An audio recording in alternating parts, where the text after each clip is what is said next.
C'est mon histoire, c'est là mon chant. Louez mon sauveur le jour durant.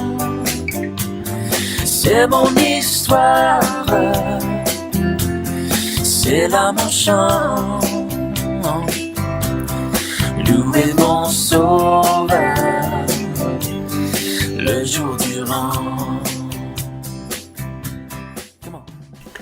Bienvenue à cette 12e vidéo dans la série C'est mon histoire. Aimez-vous les cadeaux? Cadeaux de Noël, cadeaux d'anniversaire, cadeaux de noces, cadeaux sans occasion particulière, mais juste pour la joie d'offrir. D'abord, c'est quoi un cadeau? D'après le dictionnaire, c'est une chose que l'on offre à quelqu'un pour lui faire plaisir. Vu de cet angle-là, le cadeau, c'est forcément une chose bien. Il n'y a certainement pas de mal à vouloir contribuer au bonheur de notre prochain. Mais la nature humaine étant ce qu'elle est, la motivation des cadeaux n'est pas toujours aussi pure que cela. Il y a un vieux dicton français qui dit « On donne un œuf pour recevoir un bœuf ».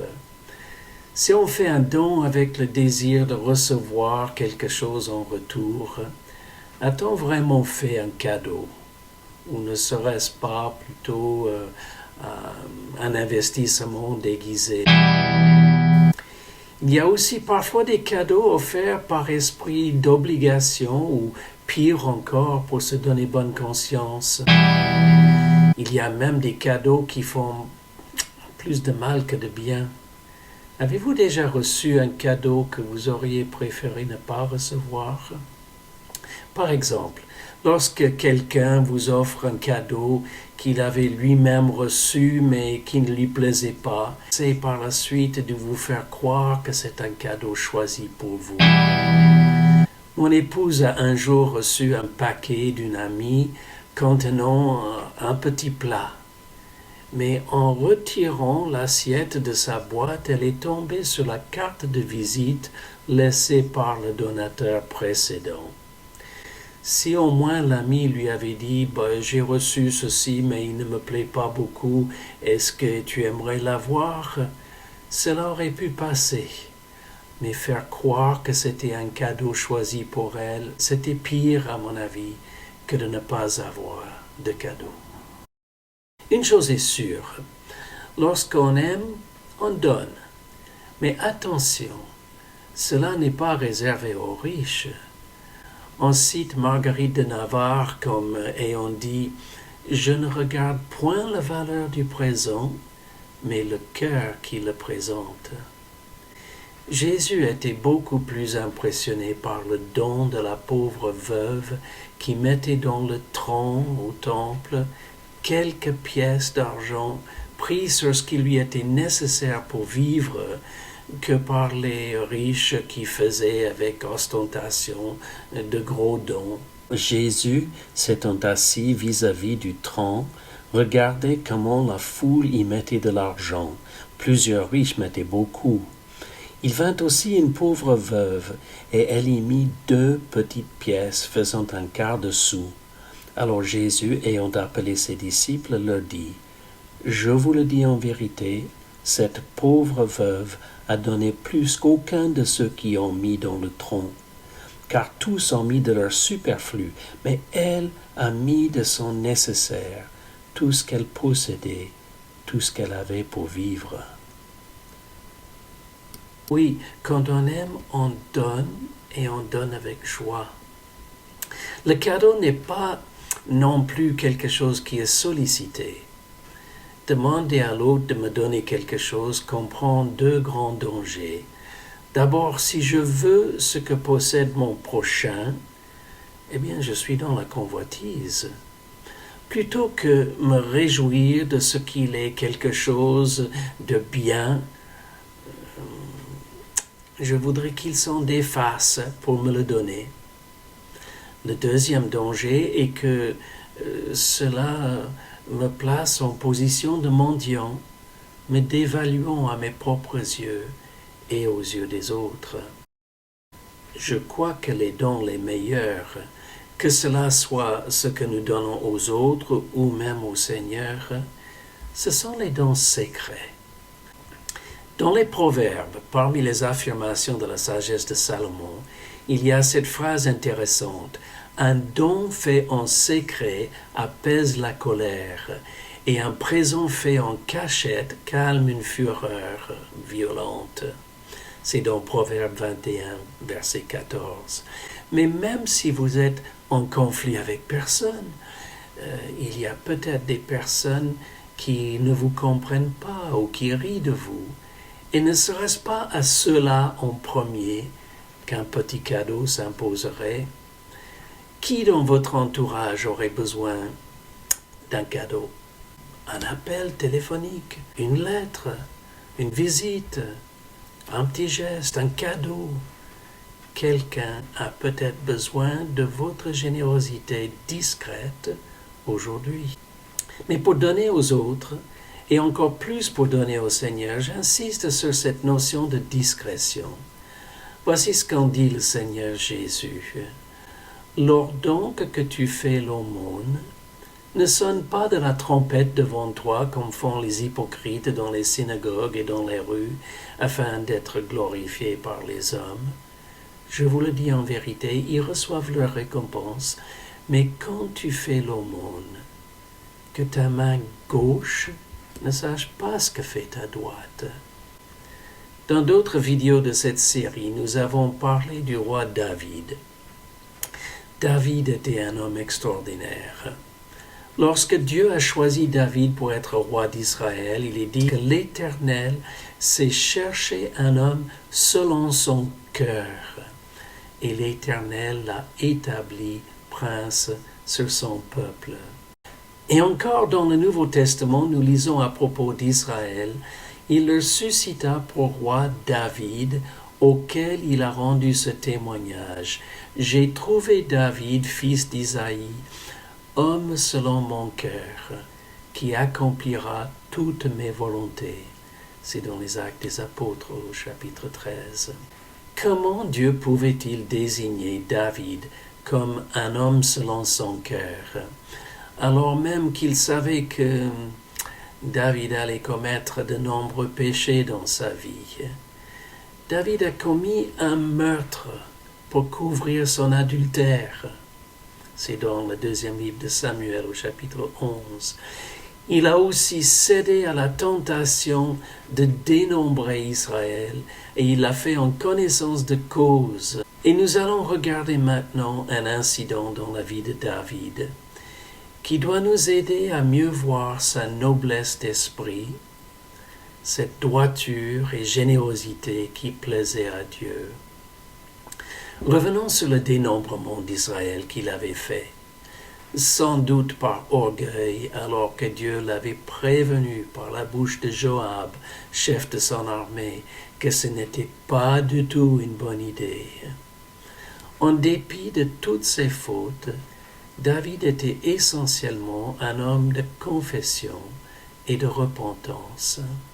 Confronté à ses péchés, il ne tardait jamais à les reconnaître et à les confesser. Adultère et meurtrier, il a été dénoncé par le prophète Nathan. Et qu'est-ce qu'il a fait? Il a immédiatement répondu « J'ai péché contre l'Éternel ». C'est dans le deuxième livre de Samuel au chapitre 12. Sa confession, encore dans le psaume 51, dénote aussi un cœur brisé. Alors encore une fois, en se rendant compte de sa faute et en fait le dénombrement du peuple, il dit à l'Éternel « J'ai commis un grand péché en faisant cela. Maintenant, ô Éternel, daigne pardonner l'iniquité de ton serviteur, car j'ai complètement agi en insensé. » Dieu a pardonné, mais il fallait tout de même que David et son peuple soient punis. Retenons d'ailleurs cela. Lorsqu'il y a péché, cela aboutit par une punition. Et c'est cela la merveille de la grâce de Dieu envers nous qui croyons en Jésus. Notre péché devait être puni, mais Jésus s'est offert pour porter cette punition à notre place. C'est ainsi que l'apôtre Pierre a écrit « Lui qui a lui-même porté nos péchés dans son corps à la croix, afin que, libérés du péché, nous vivions pour la justice. C'est par ces blessures que vous avez été guéris. » Alors Dieu a envoyé un prophète qui s'appelait Gad pour annoncer à David un choix entre 3 punitions possibles. Mais cela, c'est une autre histoire. Je vous invite à la lire vous-même dans 2 Samuel chapitre 24, versets 11 à 17, pour découvrir les 3 possibilités et le choix qu'a fait David. Ce qui nous intéresse pour le moment, c'est ce qui est arrivé après la punition et le pardon. Pour cela, nous allons écouter maintenant la suite qui nous sera lue par notre ami Vincent Zocha. Vincent va nous lire dans 2 Samuel au chapitre 24, 18 à 25. Nous t'écoutons, Vincent. Ce jour-là, Gad vint auprès de David et lui dit : « Monte, élève un autel à l'Éternel dans l'aire d'Aravna, le Jébusien. » David monta, selon la parole de Gad, comme l'Éternel l'avait ordonné. Aravna regarda, et il vit le roi et ses serviteurs qui se dirigeaient vers lui. Et Aravna sortit et se prosterna devant le roi, le visage contre terre. Aravna dit : « Pourquoi mon seigneur le roi vient-il vers son serviteur ?» Et David répondit : « Pour acheter de toi l'aire et pour y bâtir un autel à l'Éternel, afin que la plaie se retire de dessus le peuple. » Aravna dit à David : « Que mon seigneur le roi prenne l'aire, et qu'il y offre le sacrifice qui lui plaira. Vois, les bœufs seront pour l'holocauste, et les chars avec l'attelage serviront de bois. » Aravna donna le tout au roi. Et Aravna dit au roi : « Que l'Éternel ton Dieu te soit favorable. » Mais le roi dit à Aravna : « Non, je veux l'acheter de toi à prix d'argent, et je n'offrirai point à l'Éternel mon Dieu des holocaustes qui ne me coûtent rien. » Et David acheta l'aire et les bœufs pour 50 sicles d'argent. David bâtit là un autel à l'Éternel, et il offrit des holocaustes et des sacrifices d'action de grâce. Alors l'Éternel fut apaisé envers le pays, et la plaie se retira d'Israël. Merci Vincent. Chaque fois que je lis ce passage, je suis frappé par une phrase de David dans le verset 24. Écoutons-la encore. « Et je n'offrirai point à l'Éternel mon Dieu des holocaustes qui ne me coûtent rien. »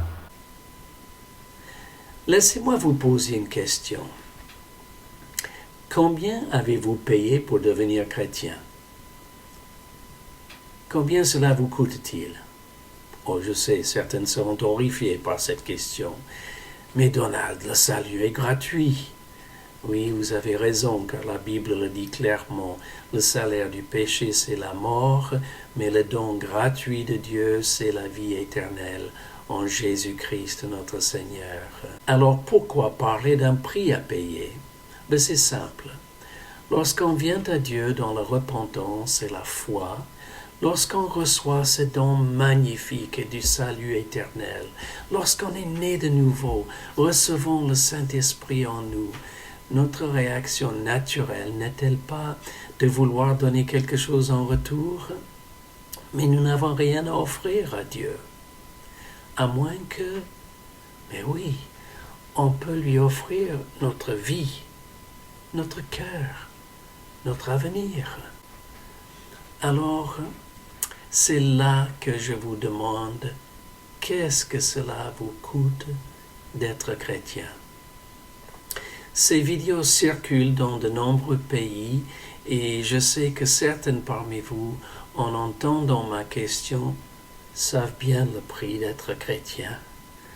Pour certaines, c'est la persécution violente et féroce.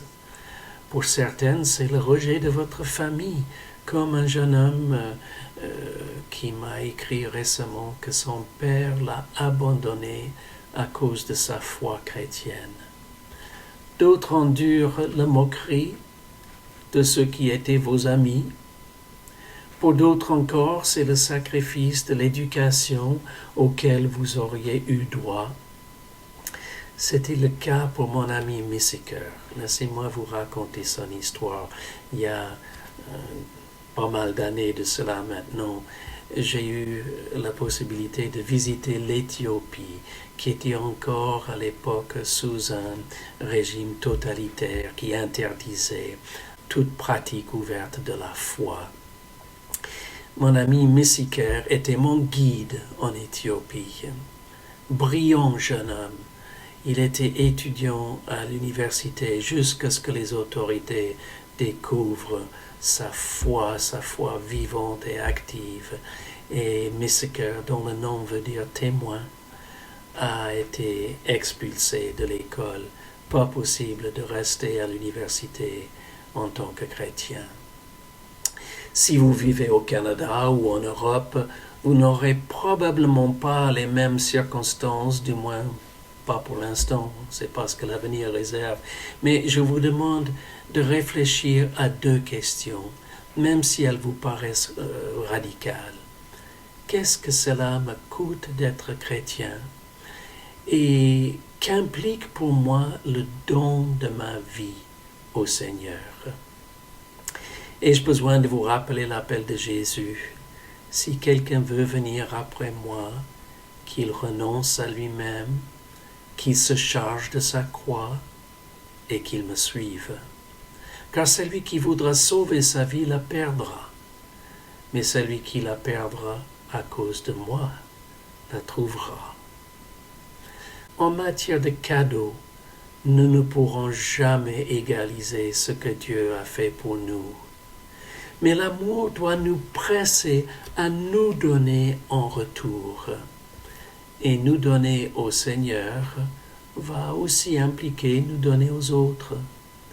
Jésus a dit dans Jean chapitre 15, verset 13, « Il n'y a pas de plus grand amour que de donner sa vie pour ses amis. » Donner sa vie, c'est pas forcément mourir pour les autres, c'est évident, mais c'est se donner pour les autres, bénir les autres, les encourager, être tourné vers les autres. Quelqu'un a peut-être besoin de cette générosité de votre part aujourd'hui. Prions ensemble. Père, nous ne pourrons jamais nous approcher même d'être généreux comme toi tu l'as été. Et nous voulons te dire merci tout à nouveau pour le don merveilleux de ton Fils. Père, je voudrais te demander que tous ceux qui entendent ces passages aujourd'hui puissent, par ton esprit, se donner à toi, se donner aux autres. Entends notre prière au nom de Jésus, ton Fils, notre Sauveur. Amen. Vous le savez, dans chaque vidéo dans cette série, nous avons aussi un peu de musique et nous avons le témoignage d'un frère ou sœur. Aujourd'hui, il ne fait pas exception. Écoutons un peu de musique et puis je vais vous présenter notre témoin d'aujourd'hui.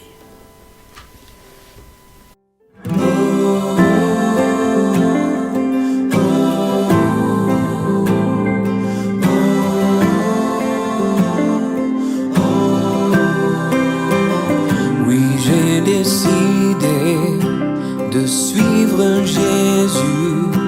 Christ est ma vie, la mort m'est gain.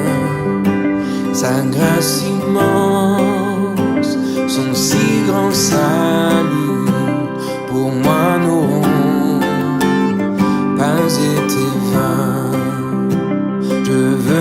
marché comme il a marché, et dans ses pas mettre les pieds, la croix devant moi, le monde derrière moi, j'avancerai sur le chemin, j'avancerai sur le chemin.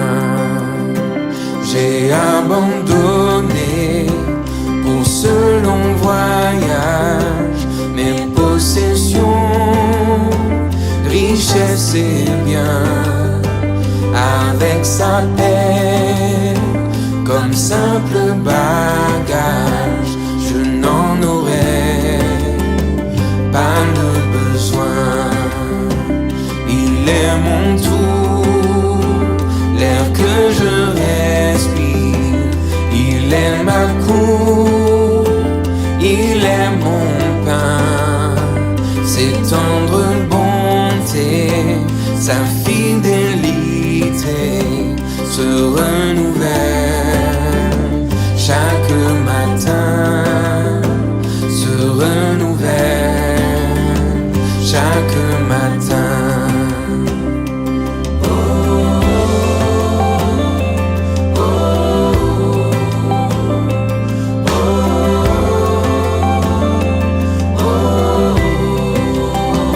Oui, j'ai décidé de suivre Jésus, son joug léger, son doux fardeau, au vagabond, à l'enfant perdu, sa bienveillance donne le repos dans les dangers, les pièges, les combats. À ses côtés, je ne crains pas.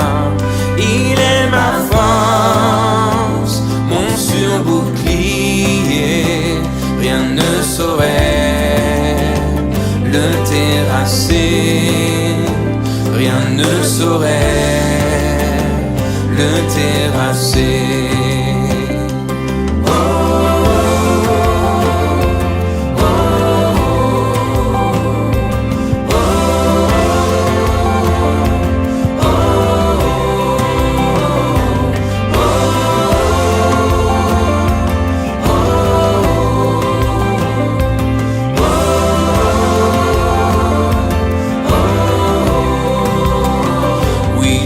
Décidé de suivre Jésus jusqu'à la fin, sans m'arrêter dans son royaume.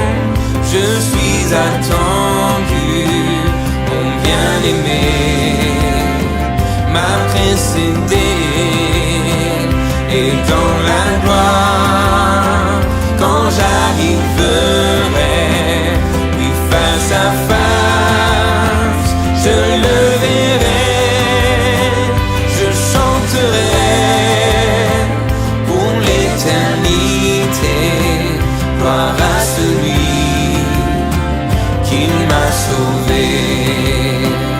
Et dans la gloire, quand j'arriverai, oui, face à face, je le verrai.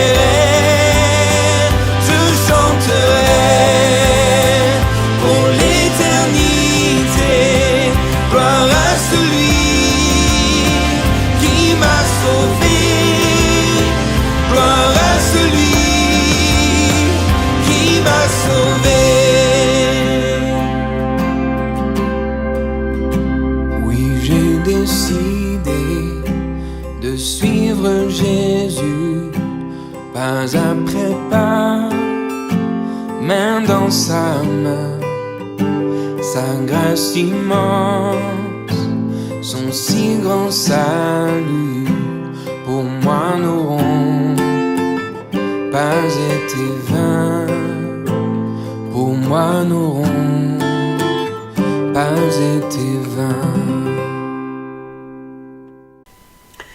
Merci à Samuel Olivier pour ce beau chant d'engagement.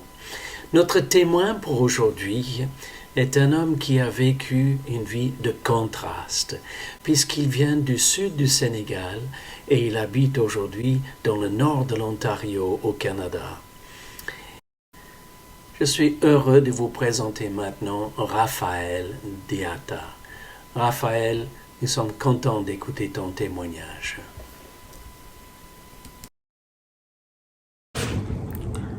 Bonjour, je me présente. Mon nom est Raphaël Diatta. Donc, j'aimerais bien sûr vous partager mon témoignage de comment le Seigneur m'a attiré à lui-même. Pour commencer, je vais aussi m'identifier comme une personne qui était catholique dans mon passé. Voilà, donc j'ai pris mon baptême à l'église catholique, la communion et la confirmation. Voilà, donc malgré cela, je vivais le péché, pensant que tout ce que je faisais, le Seigneur n'allait pas me juger. J'allais à des soirées dansantes, j'étais DJ à l'époque, je faisais de l'animation. Là où je vis, je suis très connu là-bas comme une personne qui jouait de la musique dans des discothèques, des soirées dansantes. Voilà, et j'étais beaucoup attaché aussi aux traditions de là où je vis.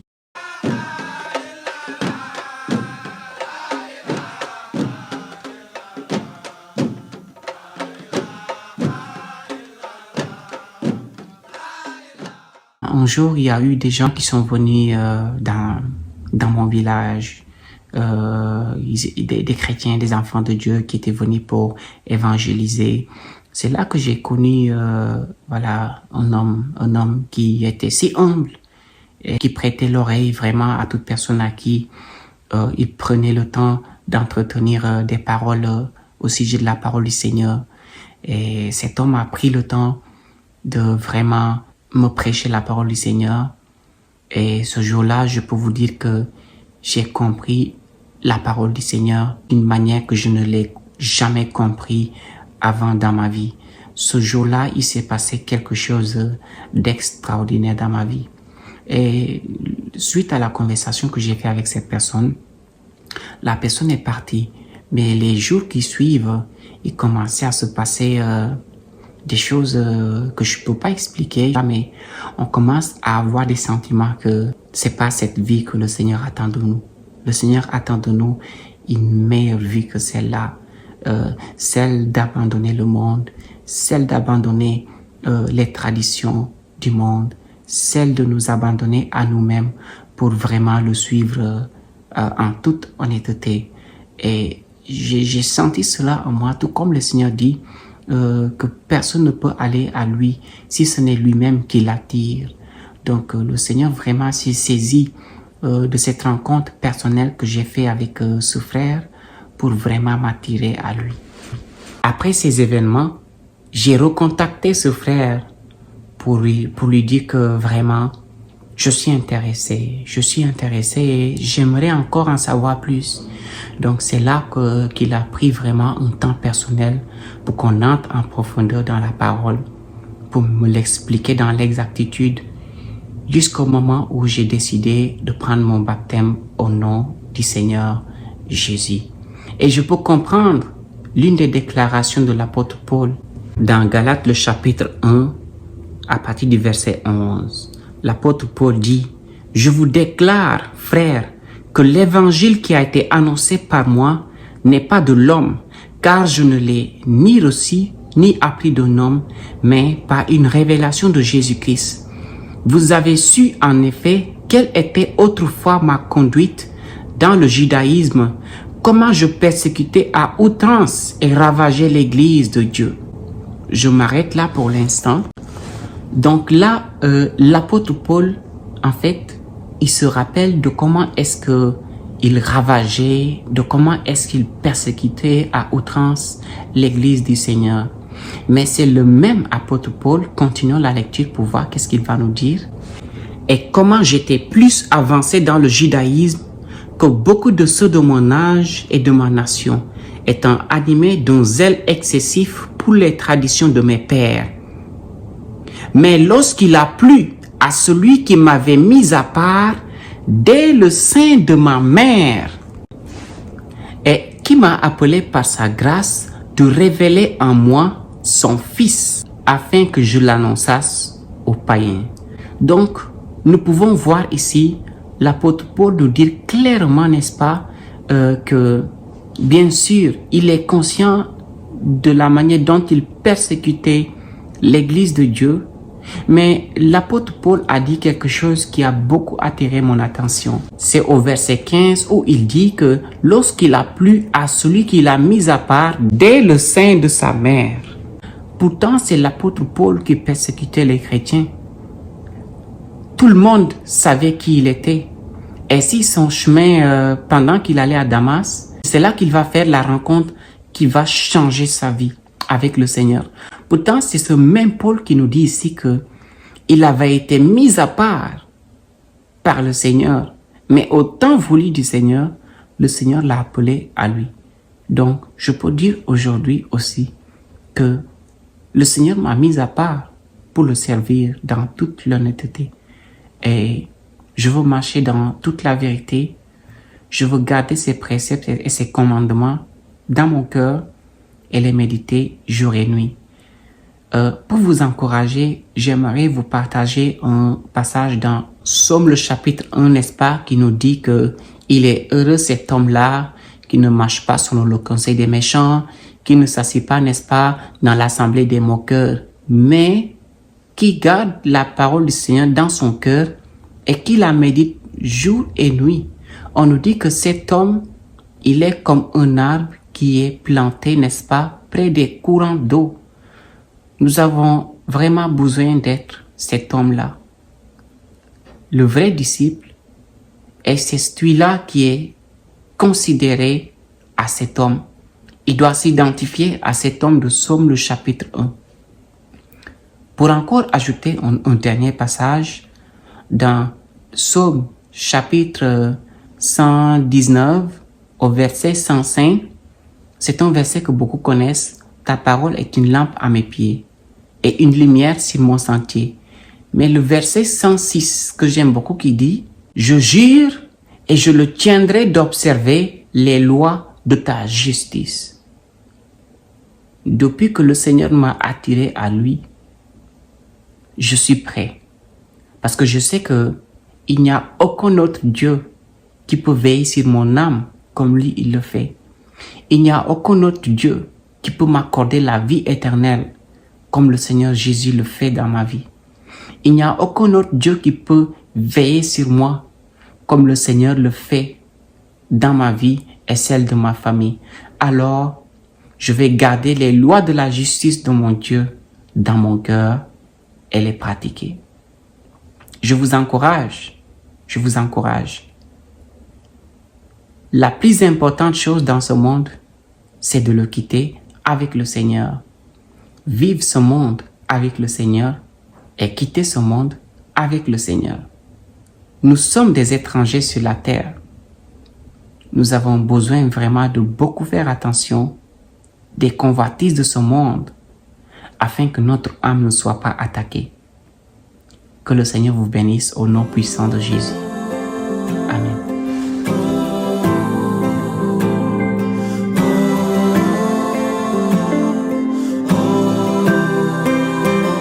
Oui, j'ai décidé de suivre Jésus. Christ est ma vie, la mort mes gains, sa grâce immense, son si grand salut, pour moi n'auront pas été vains. Je veux marcher comme il a marché, et dans ses pas mettre les pieds, la croix devant moi, le monde derrière moi, j'avancerai